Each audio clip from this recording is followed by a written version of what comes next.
ఓం శ్రీ కార్తీక దామోదర స్వామియే నమః. కార్తీక పురాణం 3వ అధ్యాయం. కావేరీ కార్తీక స్నాన ఫలము తత్వనిష్ట చరితము. ఓ జనక మహారాజా వినుము.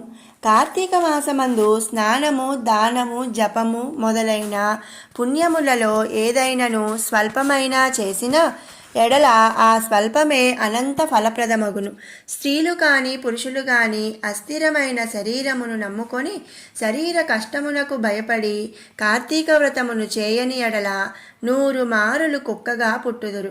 కార్తీక పూర్ణిమ రోజున స్నాన దానములు ఉపవాసమును చేయని మనుష్యుడు 1,000,000 మారులు చండాలుడై జన్మించును.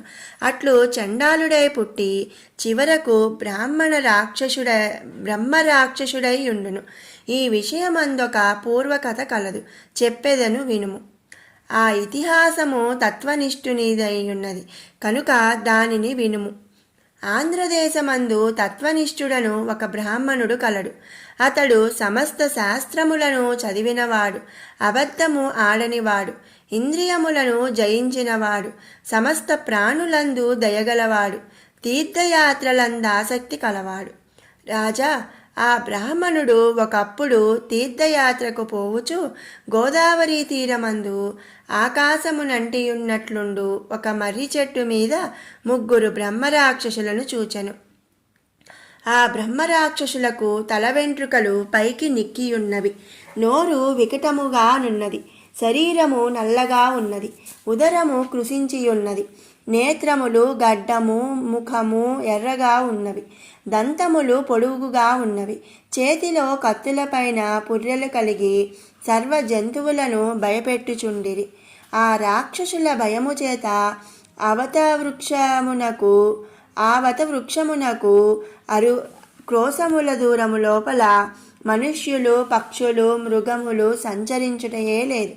ఆ వట సమీపమందు పర్వత సమాన శరీరులకు ఆ బ్రహ్మరాక్షసులు నిత్యమును పశువులు, పక్షులు, మృగములు మొదలైన జంతుజాలముల యొక్క ప్రాణములకు భీతిని గొల్పు భయంకర శబ్దములను చేయుచుండెడివారు. అనేక కార్తీక వ్రతములు ఆచరించిన తత్వనిష్ఠుడు దైవవశము చేత మార్గమున పోవుచు మర్రి చెట్టు మీదనున్న 3 బ్రహ్మరాక్షసులను చూచెను. తత్వనిష్ఠుడు భయపడి శ్రీహరి పాదార విందములను స్మరించుచు, దేవేశ నన్ను రక్షించుము, లోకేశ నారాయణ అవ్యయ నా మొర ఆలకించుము, సమస్త భయముల నశింపజేయుము, దేవా నా భయమును పోగొట్టుము, నాకు నీవే దిక్కు, నీవే తప్ప నన్ను రక్షించ సమర్థులెవరూ లేరు. ఈ ప్రకారము హరిని గూర్చి మొరబెట్టుచు వారి భయమున పరుగెత్తుచున్న బ్రాహ్మణుని చూచి బ్రహ్మరాక్షసులు వానిని భక్షించు తలంపుతో అతని వెంబడి పరిగెత్తసాగిరి. ఇట్లు కొంత దూరము పోగానే వెనుకకు తిరిగిన బ్రాహ్మణుని దర్శనము వలన బ్రహ్మరాక్షసులకు జాతి స్మృతి కలిగినది. ఓ రాజా, తరువాత బ్రహ్మరాక్షసులు ఆ బ్రాహ్మణుని ముందు భూమియందు ప్రణామములు ఆచరించి అంజలి పట్టి నమస్కరించి అనేక వాక్యములతో ఇట్లని స్తుతించిరి. బ్రాహ్మణోత్తమ, మీ దర్శనము వలన మేము పాపరహితులమైతిమి. మీ రాక మాకు ఉపకారము కొరకైనది, అది న్యాయమే. మహాత్ములు జీవించుట, యాత్ర చేయుట లోకమును ఉద్ధరించుట కొరకే, ఉపకారము కొరకే అగును గదా. బ్రాహ్మణుడి మాటలను విని భయమును వదిలి మంచి మనసుతో ఇట్లనెను. మీరెవ్వరు? ఏ కర్మ చేత మీకిట్టి వికృత రూపములు కలిగినవి? లోకనిందితమైన ఏ కర్మను మీరు పూర్వము మందు చేసినారు? భయమును వదిలి సర్వమును నాకు చెప్పుడు. తర్వాత రాక్షసులు తాము చేసిన నింద్య కర్మలను వేరువేరుగా తలచుకొని ఆ బ్రాహ్మణునితో ఇట్లని విన్నవించిరి. మొదటి బ్రహ్మరాక్షసుడు ఇట్లు పలికెను. అయ్యా, నేను పూర్వజన్మమందు ద్రావిడ దేశములో మందరమను గ్రామమునకు గ్రామాధికారిని, బ్రాహ్మణులలో నీచుడను, కఠినముగా మాటలాడువాడను, ఇతరులను వంచించుచు మాటలను మాట్లాడుటలో నేర్పరిని. నా కుటుంబ లాభము కొరకు బ్రాహ్మణుల ధనమును చాలా అపహరించి తిని. బంధువులకు గాని బ్రాహ్మణులకు గాని ఒకనాడైనను అన్నమును పెట్టి ఎరుంగను. బ్రాహ్మణుల సొమ్ము స్నేహము చేత హరించుటచే 7 తరముల కుటుంబము నశించును. దొంగతనముగా బ్రాహ్మణుల ధనము అపహరించిన వెడల సూర్యచంద్ర నక్షత్రములుండు వరకు కుటుంబము నశించును. తరువాత మృతి నొంది యమబాధలను అనేకముల నొంది తిని. ఆ దోషము చేత భూమియందు బ్రహ్మరాక్షసుడనై జన్మించి తిని. కనుక బ్రాహ్మణోత్తమ, ఈ దోషమును నశించు ఉపాయము విచారించి చెప్పుము. అందులో 2వ వాడిట్లు చెప్పెను. అయ్యా, నేను ఆంధ్రదేశమందుండువాడను. నేను నిత్యము తల్లిదండ్రులతో కలహించుచుండి వారిని దూషించుచుండువాడను. ఇదిగాక నేనును నా భార్య పిల్లలను షడ్రసోపేతమైన అన్నమును భుజించుచు నా తల్లిదండ్రులకు మాత్రము చద్ది అన్నమును పెట్టుచుండువాడను. బంధువులకు గాని బ్రాహ్మణులకు గాని ఒకనాడైనను అన్నము పెట్టినవాడను కాను. మరియు ధనమును విస్తారముగా ఆర్జించియుంటిని. పిమ్మట నేను చనిపోయి యమలోకమందు 8 యుగముల వరకు యమబాధలను పొంది బ్రహ్మరాక్షసుడనై భూమియందు జన్మించి తిని. ఓ బ్రాహ్మణోత్తమ, నాకీ పాపము తొలగు ఉపాయము చెప్పి నన్ను ఉద్ధరింపుము. తరువాత 3వ వాడు నమస్కరించి తన స్థితిని ఇట్లు చెప్పెను. అయ్యా, నేను ఆంధ్రదేశ నివాసిని, బ్రాహ్మణుడను, విష్ణువాలయమందు స్వామికి అర్చకుడను.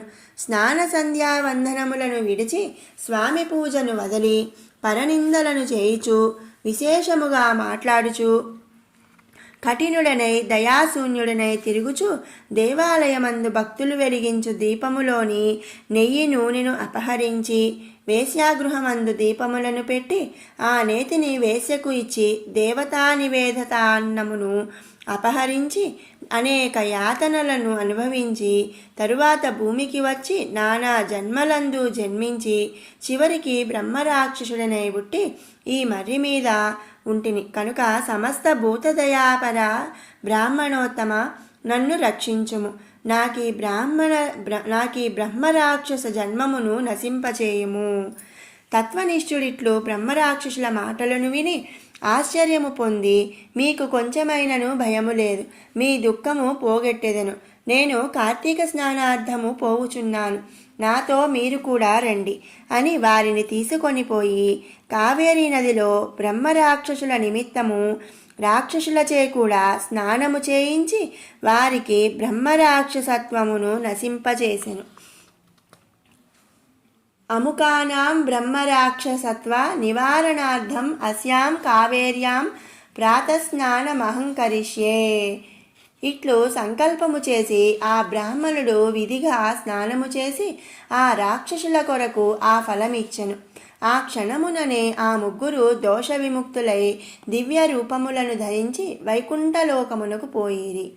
ఓ జనక మహారాజా, వినుము. మోహము చేతగాని అజ్ఞానము చేతగాని కార్తీక మాసంబున శుక్ర నక్షత్రము దయించినప్పుడు, అంటే తెల్లవారుజామున సూర్యోదయ కాలం ముందు కావేరీ నది యందు స్నానము చేసి పిమ్మట శ్రీ విష్ణు పూజను చేసిన వానికి 10,000 యజ్ఞములు చేసిన ఫలము కలుగును. ఇందుకు సందేహము లేదు.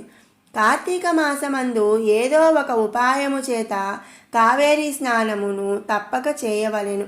కార్తీక మాసమందు దామోదర ప్రీతిగా ప్రాతస్నానము చేయనివాడు 10 జన్మల అందు చండాలుడై జన్మించి తరువాత ఊరపందిగా జన్మించును. కాబట్టి స్త్రీ గాని పురుషుడు గాని కార్తీక మాసమందు ప్రాతస్నానమును తప్పక చేయవలెను. ఈ విషయమై ఆలోచన చేయపనిలేదు. ఓం శ్రీ కార్తీక దామోదర స్వామియే నమః. త్రైవేద్యం హృద్యం త్రిపురహరమాద్యం త్రినయనం జటాభారోదారం చలదురగహారం మృగధరం మహాదేవం దేవం మయి సదయ భావం పశుపతిం చిదాలంబం సాంబం శివమతి విడంబం హృది భజే. 3 వేదముల చేతను తెలుసుకొనదగిన వాడును, హృదయ కమలంలో వ్యక్తమయ్యేవాడును, త్రిపురహరుడును, ఆద్యుడును, త్రినయనుడును, జటాజూటం వల్ల గంభీరమైన వాడును, చలించే ఫణిహారం కలవాడును, జింకను చేతబూనినవాడును, మహాదేవుడును, ఆనంద స్వరూపుడును, నాలో నిండినవాడును, పశుపతియు, జ్ఞానానికి ఆధారుడును, లోకాన్ని అనుకరించువాడును, పార్వతీ సమేతుడును అయిన పరమేశ్వరుని నేను సేవిస్తున్నాను.